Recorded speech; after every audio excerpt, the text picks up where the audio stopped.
बिस्मिल्लाहिर्रहमानिर्रहीम। अस्सलाम वालेकुम नादरीन, आप यूट्यूब चैनल देख रहे हैं। मैं इमरान ख़ान हूँ। नादरीन, डोनाल्ड ट्रंप ने 3 दिन पहले और उसके बाद 2 दिन पहले और उससे पहले भी ये बार बार स्टेटमेंट दिया है कि ईरान से वो यूरेनियम ले लेंगे। बल्कि डोनाल्ड ट्रंप ने 3 दिन पहले ये दावा भी किया कि ईरान अपनी यूरेनियम अमेरिका के हवाले करने पर राज़ी हो गया। ये दावा सुन के मैं भी हैरान हो गया था और समझ नहीं आ रही थी कि इतनी बड़ी कुर्सी पे बैठा हुआ शख्स इतनी गैर जिम्मेदारी वाली बात कैसे कर सकता है। तो मुझे लगा कि शायद वाकई ईरान अपनी यूरेनियम अमेरिका को देने पर राज़ी हो गया। कुछ बड़े अच्छे जर्नलिस्ट हैं, उन्होंने भी ये कहा कि वाकई में डोनाल्ड ट्रंप ने ये स्टेटमेंट दिया है तो ऐसा हो जाएगा। इंटरनेशनली ये खबर छप गई थी, लेकिन बाद में ईरान की जानिब से चिट्टा इनकार आ गया। ईरान ने कहा जी हम तो नहीं करते, हम यूरेनियम तो नहीं देंगे। फिर डोनाल्ड ट्रंप ने कहा नहीं जी, कोई और सोल्यूशन है, कोई और तरीक़ाकार है, उसके तहत वो यूरेनियम रहेगी ईरान में, लेकिन निगरानी में रहेगी और वो कुछ और मामला हो जाएगा। इस तरह से डोनाल्ड ट्रंप ने खुद तो नहीं, लेकिन उसके साथियों ने, उसके करीबी लोगों ने मीडिया में ये चलवा दिया। अब डोनाल्ड ट्रंप ने आज के दिन में एक नया स्टेटमेंट दे दिया। नए स्टेटमेंट में डोनाल्ड ट्रंप ने कहा कि एक ऑपरेशन हुआ था मिडनाइट हैमर। ये ऑपरेशन पिछले साल ईरान के खिलाफ किया गया था अमेरिका और इसराइल की जानिब से। ये जून 2025 की बात है। तो वो जो ऑपरेशन किया गया था, उसके बाद ये दावा किया था डोनाल्ड ट्रंप ने और इसराइल ने कि अब ईरान कभी भी एटमी कुव्वत नहीं बन पाएगा। और उन्होंने कहा था कि हमने ईरान का सारा एटमी मवाद और उसकी तनसीबात तबाह कर दी हैं और हमने लाखों टन मलबे के नीचे उसे ज़मीन के अंदर दबा दिया है और अब हम सैटेलाइट से निगरानी कर रहे हैं, वो कभी भी वो नहीं निकाल पाएंगे और कभी भी एटम बम नहीं बना पाएंगे। ये दावा किया गया था डोनाल्ड ट्रंप की जानिब से और इसराइल की जानिब से, नेतन्याहू की जानिब से। लेकिन जब दोबारा जंग शुरू की गई तो ये कहा गया नहीं जी, वो ईरान एटम बम बनाने वाला है, अगर हम उसके ऊपर हमला ना करते तो चंद हफ्तों में वो एटमी धमाका कर देता। बल्कि नेतन्याहू ने तो चंद दिनों तक की बात की थी। डोनाल्ड ट्रंप ने भी ये कहा था कि ईरान एटमी तजर्बा करने वाला था, इसलिए हमें हमला करना पड़ा। अब आज डोनाल्ड ट्रंप ने दोबारा अपना स्टेटमेंट बदल दिया। उसने कहा कि गुज़िश्ता साल मैंने जो अटैक किया था मिडनाइट हैमर, उसमें सुरंगों के नीचे यूरेनियम दब गई थी और अब उसे निकालना एक बड़ा तवील और एहतियात का और एक लंबा काम है, बड़ा मुश्किल काम है उस यूरेनियम को निकालना। यानी डोनाल्ड ट्रंप, एक आपने कहानी सुनी होगी, वो लोमड़ी छलांग मारती है अंगूरों के गुच्छे पे, वो उसके हाथ नहीं आते, फिर वो भाग कर आती है, ज़ोर से छलांग मारती है, फिर वो उसके हाथ नहीं आते, फिर वो कोशिश करती है, उसके मुंह में पानी आ रहा होता है कि मैं ये अंगूरों के गुच्छे किसी तरह उतार लूँ। लेकिन जब काफ़ी कोशिश के बाद भी लोमड़ी वो गुच्छे नहीं उतार सकती तो आखिर में वो लोमड़ी कहती है कि अंगूर ही खट्टे हैं। अब डोनाल्ड ट्रंप जो है वो इस किस्म की बात कर रहे हैं कि जनाब ये तो यूरेनियम दब गई ज़मीन के अंदर। तो फिर पहला सवाल डोनाल्ड ट्रंप से ये होगा कि अगर यूरेनियम मौजूद नहीं थी तो आपने इतनी बड़ी जंग शुरू क्यों की? इसी यूरेनियम के लिए तो आप लड़े थे। आपने तो कहा था कि एटमी हमला होने वाला है या एटमी धमाका होने वाला है या तजर्बा होने वाला है, तो इसलिए हमने जंग शुरू की। अब डोनाल्ड ट्रंप जो है वो फेस सेविंग लेने के लिए ये कह रहे हैं कि जनाब वो यूरेनियम तो ज़मीन के बहुत नीचे दब गई है, लिहाजा उस यूरेनियम को निकाला नहीं जा सकता, ये मुमकिन नहीं है। डोनाल्ड ट्रंप ने यह कहा। 22 तारीख तक की जो डेडलाइन है सीज़ फायर की, जो पाकिस्तान के वज़ीर आज़म को एक ट्वीट भेजा गया, उन्होंने उससे कॉपी पेस्ट किया। वो 2 हफ्ते अब पूरे हो रहे हैं। 22 तारीख को, 22 अप्रैल को डेडलाइन ख़त्म हो जाएगी और उसके बाद लड़ाई शुरू हो सकती है, क्योंकि सीज़ फायर की डेडलाइन ख़त्म होगी तो इसराइल भी हमला कर सकता है, ईरान भी कर सकता है और अमेरिका भी कर सकता है, जैसे कि पहले उनकी लड़ाई चल रही थी। क्या इस सीज़ फायर में तोसी होगी? तो इसका इम्कान इस बात पे है कि फ़रीक़ैन मुज़ाकरात करना चाहते हैं या नहीं करना चाहते। जेडी वेंस जो है वो गुज़िश्ता 2 दिनों से इंतज़ार कर रहे हैं ग्रीन सिग्नल का, कि तेहरान की जानिब से उन्हें ग्रीन सिग्नल मिले कि हम भी आ रहे हैं मुज़ाकरात करने के लिए, आप भी आ जाए। तो जेडी वेंस तैयारे में बैठ के पहुँच जाए पाकिस्तान, इस्लामाबाद, और मुज़ाकरात का अगला दौर शुरू हो जाए। पाकिस्तान ने पूरी कोशिश की है, ईरान से भी मुलाकात की है, बाकी ममालिक से भी मुलाकात की है, अमेरिका से भी दरख्वास्त की है और बार बार अमेरिका को ये कहा है कि आप लचक दिखाएं। लेकिन अगर अमेरिका लचक दिखाता है तो फेस सेविंग नहीं मिलती। ये बड़ा इशू है अमेरिका के लिए। एक इशू अरब ममालिक के लिए भी बना हुआ है, उस पर हम बाद में बात करते हैं। लेकिन ईरान ने अभी तक कोई जल्दबाजी नहीं दिखाई। आप अगर देखें गुज़िश्ता 5 दिनों के स्टेटमेंट, तो डोनाल्ड ट्रंप का हर रोज स्टेटमेंट आता है कि मुज़ाकरात होने वाले हैं, जंग खत्म होने वाली है, मुज़ाकरात होने वाले हैं, हम बड़ी अच्छी डील करने वाले हैं, हम बुरी डील नहीं करेंगे, ईरानी बड़े अच्छे लोग हैं, ईरानी बहुत बुरे लोग हैं, ईरानियों को हम मारेंगे, हम धमाके करेंगे, नहीं तो मुज़ाकरात कर दें, नहीं तो पूरा मुल्क मैं तबाह कर दूंगा, नहीं तो मुज़ाकरात कर लें, मुज़ाकरात होने वाले हैं, मेरी टीम रेडी है।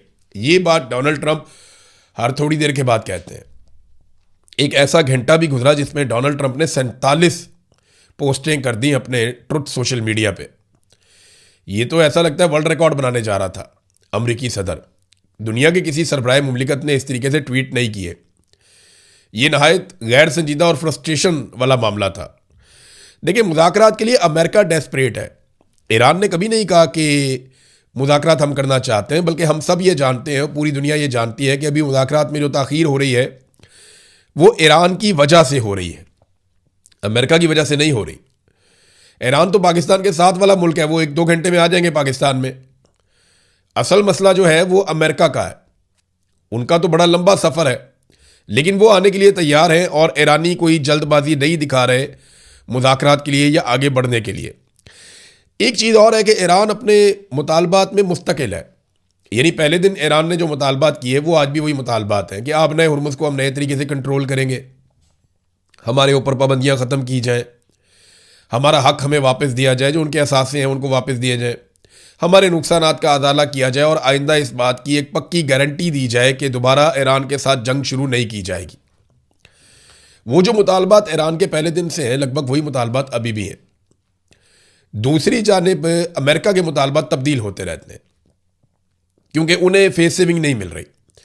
कभी वो बड़े सख्त मुतालबात करते हैं, कभी उनके मुतालबात बड़े नरम हो जाते हैं, लेकिन जब तनकीद होती है तो दोबारा सख्त मुतालबात पे आ जाते हैं। तो उनके मामलात ऊपर नीचे हो रहे हैं। एक चीज़ नाज़रीन आप याद रखिएगा कि पाकिस्तान में होने वाले मुज़ाकरात में 2 अहम फ़रीक़ैन हैं, एक अमेरिका और दूसरा ईरान।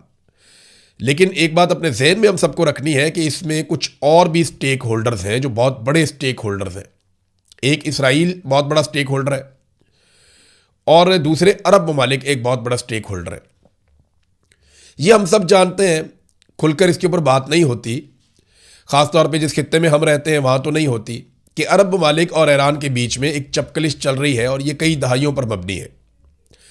ये एक दूसरे को बिल्कुल पसंद नहीं करते, बल्कि अरब्स अपने लिए ख़तरा समझते हैं ईरान को। ये एक शिया सुन्नी डिवाइड भी है जो बहुत पुरानी मौजूद है, हम सब इसे जानते हैं, कोई ढकी छुपी चीज़ ये नहीं है। अब मामला ये है कि ये जो अरब ममालिक हैं इनका क्या बनेगा। देखिए, अरब ममालिक के 3 बड़े कंसर्न हो सकते हैं इस सारी लड़ाई में। इसराइल के भी इसी किस्म के कंसर्न हो सकते हैं। ईरान अगर एक एटमी कुव्वत बन भी जाता है तो क्या वो किसी अरब मुल्क के ऊपर एटम बम मारेगा? कभी नहीं मारेगा। और कभी किसी मुसलमान मुल्क पे एटम बम नहीं मार पाएगा। ये बात अरब ममालिक जानते हैं, अच्छे से जानते हैं। ईरान अगर कभी एटमी मुल्क बना तो इससे सबसे बड़ा खतरा इसराइल को रहेगा। ये सबको पता है कि इसराइल ही खतरे में रहेगा अगर ईरान एटमी कुव्वत बन गया तो। जैसे पाकिस्तान एटमी कुव्वत बना तो खतरा इंडिया के लिए था।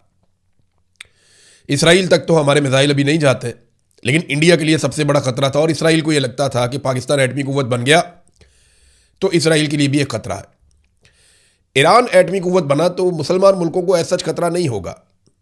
तो उनका मसला क्या है या इसराइल के बाकी प्रॉब्लम्स क्या हैं? ये 3 ऐसी चीज़ें हैं जो मुज़ाकरात में डिस्कस नहीं हो रही। यानी वो कंसर्न जो अरब ममालिक के और इसराइल के हैं वो मुज़ाकरात में डिस्कस क्यों नहीं हो रहे? उनमें सबसे पहले ये है कि मिसाइल और ड्रोन प्रोग्राम। यानी अरब ममालिक ईरान को ताकतवर नहीं देखना चाहते, इसराइल भी ईरान को ताकतवर नहीं देखना चाहता। तो इसराइल का जो मिसाइल और ड्रोन प्रोग्राम है जिसके ज़रिए से उसने अभी तहबाला कर दिया पूरे रीजन के अंदर अमरीकी हथियारों को, वो ख़तरा है इनके लिए, खित्ते में मौजूद ममालिक के लिए। तो उनकी एक ज़रूरत है कि इसराइल का जो मिसाइल और ड्रोन प्रोग्राम है उसका ख़ात्मा हो जाए। दूसरा, वो ईरान के अंदर एक रजीम तब्दील करना चाहते थे। वो ईरान में एक ऐसी हुकूमत चाहते थे जो खामनाई से आज़ाद हो, या वो जो एक मजहबी हुकूमत ईरान में बनी हुई है जिसको इंतहा पसंद हुकूमत कहते हैं, अरब ममालिक और इसराइल ये चाहते थे वहाँ पे रजीम तब्दील हो जाए। तीसरा, ईरान कुछ प्रॉक्सीज़ को सपोर्ट करता है अरब ममालिक और इसराइल के मुताबिक, जिनमें हिजबुल्लाह है, हमास है, हौसी हैं और दीगर कुछ ग्रुप हैं जिन्हें ईरान सपोर्ट करता है इस रीजन में। अरब ममालिक ये चाहते हैं कि ईरान वो सपोर्ट भी ख़त्म कर दे और वो सपोर्ट ना कर पाए। तो इसके लिए ज़रूरी है कि ईरान में एक नई हुकूमत बन जाए, ये प्रॉक्सीज़ की सपोर्ट बंद हो जाए और ईरान का मिसाइल और ड्रोन प्रोग्राम मज़ीद महदूद हो जाए या ख़त्म हो जाए। ये चीज़ें तो टेबल पे ही नहीं है। टेबल पे तो मेन चीज़ें दो हैं अमेरिका की जानिब से। एक आपने हुर्मुज़ इसको खोल, तो वो तो पहले ही खुली थी, तो फिर बंद क्यों करवाई थी? लड़ाई करके बंद करवा दी, अब कह रहे हैं खोलो। और ईरान ने थोड़े दिन पहले जब खोली तो अमेरिका ने मुहासरा करके दोबारा बंद करवा दी। और दूसरा यूरेनियम या एटमी कुव्वत बनने का मामला है, उस पर ईरान यकीन दहानियाँ करवा सकता है। तो अब अरब ममालिक और इसराइल के लिए अगर ये मुज़ाकरात होते हैं और कामयाब हो जाते हैं तो उनके लिए इसमें क्या है, ये एक बड़ा सवाल उनके साथ रहेगा। नेटो से ज़्यादा अरब ममालिक ने हमारे साथ ताउन किया, वो बहुत अच्छा लड़े हैं, ये बार बार डोनाल्ड ट्रंप ने कहा। अरब ममालिक बार बार कहते हैं कि हम किसी लड़ाई के अंदर शामिल नहीं थे, हमने ये लड़ाई लड़ी नहीं, जबकि अमेरिका बार बार कहता है कि शाबाश देता हूँ मैं अरब ममालिक को, वो हमारे साथ बहुत अच्छा लड़े हैं गल्फ ममालिक। और ईरान कहता है, देखो ईरान को वहाँ से जवाब मिल जाता है ना हमले का। ईरान कहता है देखो डोनाल्ड ट्रंप भी कह रहा है कि अरब ममालिक हमारे खिलाफ लड़ाई में शामिल हुए हैं। अब अरबों का मसला ये है कि आपने हुर्मुज़ खुली रहे और पुराने तरीके से खुली रहे। ईरान जो है उसको एक नई कंडीशन के तहत खोलना चाहता है। अमेरिका कभी कभी उसके ऊपर आमादगी भी जाहिर कर देता है। तो इस लड़ाई का बेनिफिशरी कोई भी अरब मुल्क नहीं बन पाया। क्या इसराइल इस लड़ाई का बेनिफिशरी है? नहीं, वो भी नहीं है। उसकी वजह यह है कि यूरोप में जो ममालिक कुछ हद तक इसराइल को सपोर्ट करते थे, वो सपोर्ट भी इसराइल के हाथ से चली गई। और अगर इस लड़ाई का सबसे बड़ा लूज़र देखा जाए, जिसको सबसे बड़ा नुकसान हुआ है, वो डोनाल्ड ट्रंप और उसकी रिपब्लिकन गवर्नमेंट है अमेरिका में। उनके खिलाफ लोगों का रद्द-ए-अमल इतना ज़्यादा हो गया कि आज 63% अमरीकी नए सर्वे के मुताबिक उनके खिलाफ है। ईरान ने बड़ी रिजिलियंस शो की है। ईरान ने अपने कमर्शियल एयरपोर्ट बड़ी कम मुद्दत के अंदर 2 हफ्ते के अंदर दोबारा मुरम्मत करके खोल लिए हैं। ईरान ने कहा था कि हम अपने एयरपोर्ट, अपनी सड़कें, अपने प्लांट्स हम दोबारा बना लेंगे, लेकिन अमेरिका अपना मुकाम दोबारा बहाल नहीं कर सकेगा। इसकी चौधराहट वापस नहीं आएगी जो हमने इसके साथ कर दिया है, और यही दिखाई दे रहा है। डोनाल्ड ट्रंप ने बताया कि जो कल जहाज पकड़ा था ईरान का, अमेरिकन ने एक जहाज पे कब्जा किया था ना, ये रिपोर्ट भी हुआ। तो डोनाल्ड ट्रंप ने कहा उसके अंदर कुछ ऐसा सामान था जो अच्छा नहीं था, और वो सामान चीन ने तोहफे के तौर पे दिया था। ट्रंप ने ये नहीं बताया कि उसके अंदर क्या था, कोई फ्यूल था, कुछ और चीज़ थी, कुछ हथियारों में इस्तेमाल होने वाली कोई चीज़ थी, या इंटेलिजेंस में इस्तेमाल होने वाली कोई चीज़ थी। ये बताया नहीं अमेरिका ने, डोनाल्ड ट्रंप ने, लेकिन ये इल्ज़ाम लगाया और ये कहा कि मैं ये समझता था कि प्रेसिडेंट शी के साथ हमारे मामलात बहुत अच्छे चल रहे हैं और हमारी समझबूझ एक जैसी है। तो मायूसी का इजहार किया डोनाल्ड ट्रंप ने कि उस जहाज़ में कोई अच्छी चीज़ें हमें नहीं मिली। एक और ऑयल टैंकर पकड़ लिया एशिया पैसिफिक में अमेरिका ने, ईरान का। अब ये चीज़ें आहिस्ता आहिस्ता मामूल बन रही हैं। इसके रद्देमल में ईरान मजीद सख्ती करेगा अपने हुर्मुज़ में, और हो सकता है कि आने वाले दिनों में हौसी बागी बाब मंदब को बंद कर दें। तो फिर पूरा रीजन जो है वो बैठ के सोचता रहेगा कि अब ये इलाके खुलवाने कैसे हैं। ग्राउंड रियलिटी ये है कि आप जितना मर्जी ताकतवर अटैक करें, आपने हुर्मुज़ को ताकत के बलबूते पर अगर अमेरिका के साथ मजीद ममालिक भी मिलकर आ जाएं तो वो ईरान से नहीं खुलवा सकते। वहाँ पे वाक़यात होते रहेंगे, जहाज़ हमेशा ख़तरे में मौजूद रहेंगे। हाँ, ये अलग बात है कि अगर पूरा का पूरा ईरान फतह कर लिया जाए, वहाँ के सारे लोगों को यरगमाल बना लिया जाए, तो वो मुमकिन नहीं है। ये आज तक इराक में नहीं हो सका, ये आज तक शाम में नहीं हो सका, अफगानिस्तान में नहीं हो सका, तो ईरान में कैसे होगा? ये मुमकिन नहीं है। नाज़रीन, इमरान खान साहब की बहनें आज क्योंकि मंगल का दिन था, एक मरतबा फिर गई इमरान खान साहब को मिलने के लिए अडियाला जेल, और आज वो तकरीबन तनहा थी। बहुत थोड़े से लोग उनके साथ थे, बहुत थोड़े। तो आहिस्ता आहिस्ता इमरान खान की बहनों को, उनकी फैमिली को तनहा कर दिया गया। इमरान खान साहब पहले ही कहते तन्हाई में है, और पाकिस्तान तहरीक इंसाफ के कुछ लोगों ने इमरान खान साहब की बहनों पर तनकीद करते हुए उनको मजीद तन्हाई का शिकार कर दिया। इमरान खान की बहन से जब सवाल पूछा गया कि सुहेल अफरीदी के कारकुन कहते हैं कि लायामल दो, सुहेल अफरीदी कहते हैं कि इख्तियार मेरे पास नहीं है, आप किसकी तरफ देख रही हैं? उन्होंने कहा हम बहनें अपनी तरफ ही देख रही हैं। हम पार्टी से दबाव बढ़ाने का कहते हैं, रिक्वेस्ट करते हैं कि प्रेशर डालें, तो ये गुस्सा कर जाते हैं। हमें कहते हैं कि आप मुदाखलत कर रही हैं। हम इनसे क्या मांग रहे हैं? सिर्फ दबाव डालने का ही तो कह रहे हैं। हम बहनें आती रहेंगी, हम पर हर किस्म का तशद्दुद इस्तेमाल कर लिया। हमने तो तहरीक इंसाफ की तंजीमी ओहदेदारान को यहाँ बुलाया हुआ है कि हमारी मदद करें।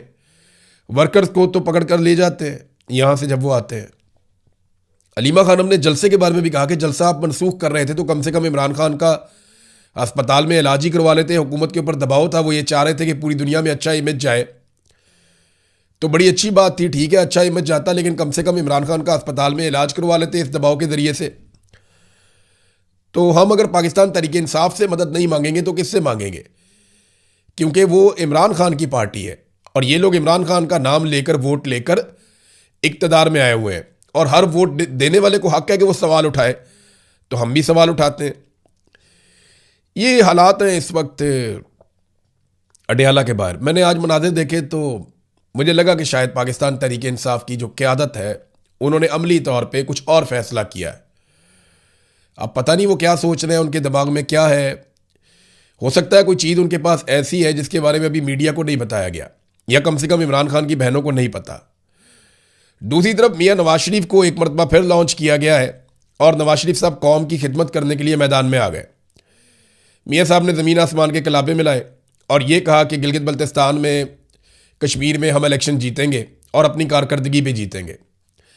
कारकर्दगी इनकी पूरी कौम के सामने है। अवाम का हेल्थ कार्ड बंद करके इन्होंने अवाम को एड्स का तोहफा दे दिया है। पंजाब में एड्स के केसेस बढ़ते जा रहे हैं। जाली पुलिस मुकाबले अरूज पे है। कोई नया तरक्याती प्रोजेक्ट बड़ा इन्होंने नहीं बनाया।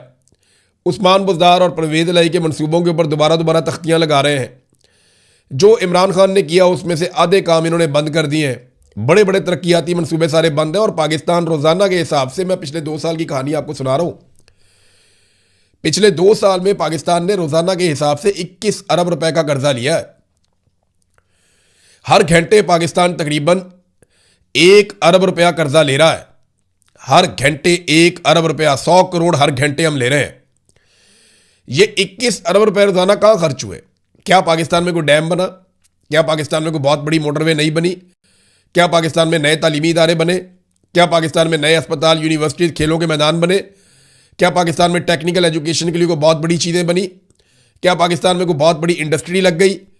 क्या पाकिस्तान बहुत तरक्की कर गया, बहुत आगे चला गया आईटी के शोबे में, तालीम के शोबे में, सेहत के शोबे में, ज़राअत के शोबे में, इंफ्रास्ट्रक्चर के शोबे, किसी एक चीज़ में पाकिस्तान आगे गया हो तो बताएं। ये 21 अरब रुपया रोज़ाना कर्जा लेते हैं।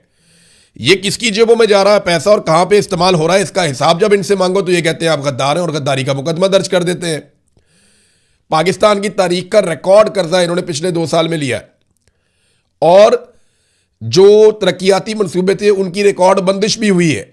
यानी कोई बड़ा तरक्याती मंसूबा ये हुकूमत इस वक्त नहीं चला रही। मेरी पाकिस्तानियों से गुजारिश है कि इससे पहले कि नवाज शरीफ वाकई खिदमत करने के लिए मैदान में आ जाएं, आप उनके आगे हाथ जोड़ लें, उनकी मिन्नत कर लें। मियाँ साहब को कहें मियाँ साहब अल्लाह का वास्ता और खिदमत ना कीजिएगा।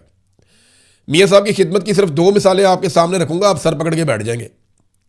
छोटी छोटी 2 मिसालें, LNG टर्मिनल और IPPs, यानी गैस आए या ना आए, आपने हर महीने $15 मिलियन देने हैं टर्मिनल्स को। ये मियाँ साहब का कैपेसिटी पेमेंट वाला एक मुआहदा। आज कतर में गैस नहीं दे रहा, लेकिन हम LNG टर्मिनल को $15 मिलियन दे रहे हैं हर महीने। LNG पैसा हम दे रहे हैं, हमारे पास गैस नहीं है और आवाम की जेब कट रही है। ये मियाँ नवाज शरीफ ने किया। IPPs वो भी ऐसे ही है, बिजली आए या ना आए आपको बिल देना पड़ेगा। यानी गैस ना आए फिर भी बिल देंगे, बिजली ना आए फिर भी बिल देंगे। वजह क्या है? मियाँ नवाज शरीफ के लगाए हुए मंसूबे। 1 यूनिट बिजली इस्तेमाल करते हैं और 3 यूनिट के आप पैसे देते हैं, फिर भी लोड शेडिंग हो रही है और यूनिट की कीमत भी 4 गुना बढ़ा दी है जब से इमरान खान साहब की हुकूमत गिरी है। ये खिदमत नवाज शरीफ ने की पाकिस्तानियों की। मियाँ साहब के आगे पूरे पाकिस्तान को हाथ जोड़ने चाहिए। मियाँ साहब बड़ी मेहरबानी, हमें और खिदमत नहीं करवानी। बहुत शुक्रिया आपका, आपने बड़ी कौम की ऐसी तैसी फेर दी, आप जाके घर बैठे हैं सर, बड़ी मेहरबानी। जिस तरह के आपने मंसूबे लगाए हैं, ये मंसूबे अगर आप ना लगाते तो आज पाकिस्तान कहाँ से कहाँ पहुँच जाता। अगर हम अपने वसाइल पे भरोसा करते, हम पानी से बिजली बनाते, हम बाकी जो सोर्सेज हैं उनसे हम बिजली बनाते और IPPs के चक्कर में, इतनी बड़ी बड़ी कमीशनों के चक्कर में हम ना पड़ते जो शहबाज शरीफ का बेटा तक लेता है, तो आज पाकिस्तान शायद आगे निकल जाता। लेकिन इन्होंने हमेशा अपनी ज़ात को आगे रखा पाकिस्तान से। अब तक के लिए इतने ही, अपना ख्याल रखिएगा, अपने इस चैनल का भी। अल्लाह हाफ़िज़।